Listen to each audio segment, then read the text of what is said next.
All right, everyone, welcome back. I'm always super pumped for these deep dives. And this one's all about mindset. Mindset, yeah, absolutely. Cracking open, master your mindset by mindset reading. That's the one. And look, we could spend hours dissecting every little detail, but I think our mission here has got to be a little different, right? Like, how do we take these ideas and actually use them, make them work for us in the real world? Totally. I'm all about practical application. So let's dig into those golden nuggets. Golden nuggets, love it. Yeah.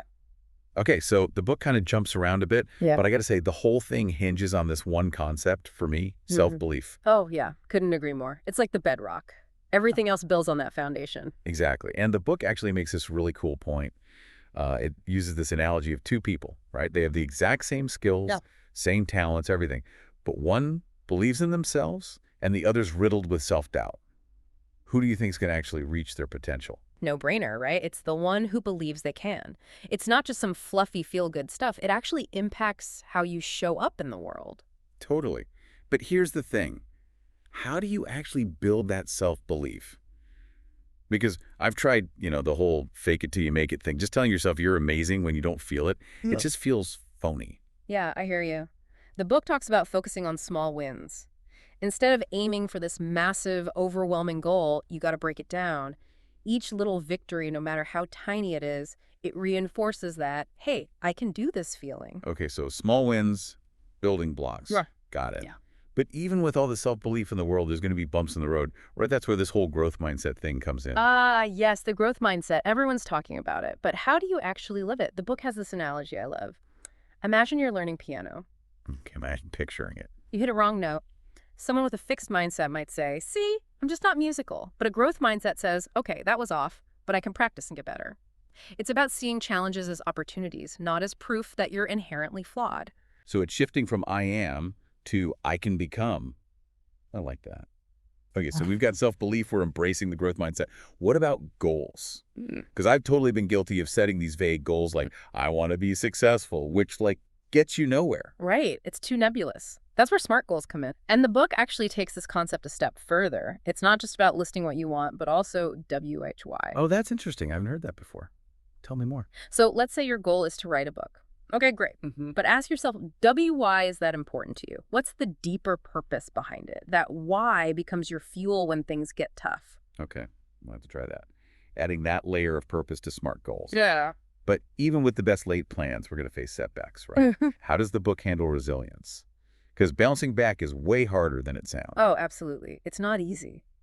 The book emphasizes reframing failure. It tells this story about Sara Blakely, the founder of Spanx. Okay, I know Sara Blakely Spanx, yeah. Right, so she faced a ton of rejections when she was first pitching her product, but instead of seeing them as defeats, she saw them as feedback. She tweaked her approach based on those so-called failures. Oh, look at her now. Love that. See, that's what I love about this book. Yeah. It's not just the same old tired examples. It feels fresh. Okay, next topic. Positive self-talk. And I got to make a confession here. Oh, lay it on me. I am terrible at positive self-talk. I catch myself spiraling into negativity way too easily. Does the book have any advice beyond just saying affirmations? Because honestly, those can feel so forced. It suggests something called thought stopping. You literally, when you catch that negative thought, say SOP in your head. Oh, really? Just like that? Yep. Then you replace it with a more helpful thought. It's not about denying reality. It's about consciously shifting to a more empowering perspective. So it's like actively retraining your brain, like building a new mental habit. Exactly. Practice makes progress. I like that. Okay, speaking of mental habits, visualization is something I've always been curious about. The book dives deep into that, and it's not just about daydreaming. It's about multisensory visualization. Multisensory. Okay, you're going to have to explain that one. So imagine you're achieving your goal, right? Engage all your senses. What do you see, hear, feel, even smell? Wait, hold on. Smell. I've never thought about that. The more vivid you can make it, the more powerful it becomes. It's like creating this super realistic mental movie. Okay, that's kind of blowing my mind. But okay, let's get real for a second. Life is stressful. How does the book approach stress management? Because feeling overwhelmed can totally sabotage your mindset. Totally. It emphasizes finding your personalized de-stress toolkit. Some people thrive on intense workouts. Others need quiet meditation. The key is to identify what truly brings you back to center. And that ties back to this idea of a continuous improvement, right? It's not about reaching some perfect state of Zen or whatever. It's about always being open to learning and adapting. Absolutely. The world is constantly changing. Our mindsets need to keep pace. Embrace lifelong learning, whether it's a new skill, a different perspective, or just being open to admitting when you're wrong.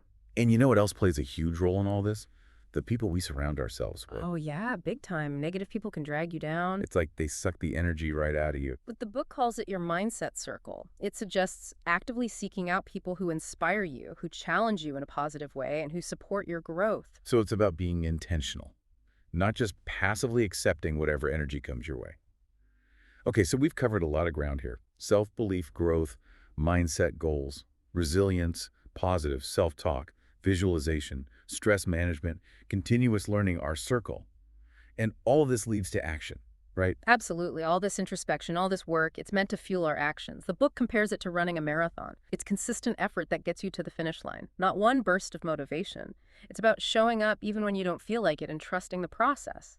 So we've got all these powerful lessons, Rachers. Yeah. And they're all interconnected. It's not just about mastering one thing. It's about how they all work together. Exactly. It's a holistic approach. Yeah. And it can feel overwhelming to try and tackle everything at once. So true. So where do we even begin? That's the question I want to leave you with today. Out of all the tools we've discussed, which one resonates most strongly with you right now? Which one, if you really focused on it, could make the biggest difference in your life? That's such a great question. I think I'm going to have to sit with that one for a bit. And hey, listeners, I want to hear from you too. Which tool are you going to pick up and start using? Hit us up on social media. Let's keep this conversation going. Absolutely. Let's do it. All right, that's a wrap on another deep dive. Until next time, keep those minds sharp and those mindsets growing. See you then. Bye. Bye.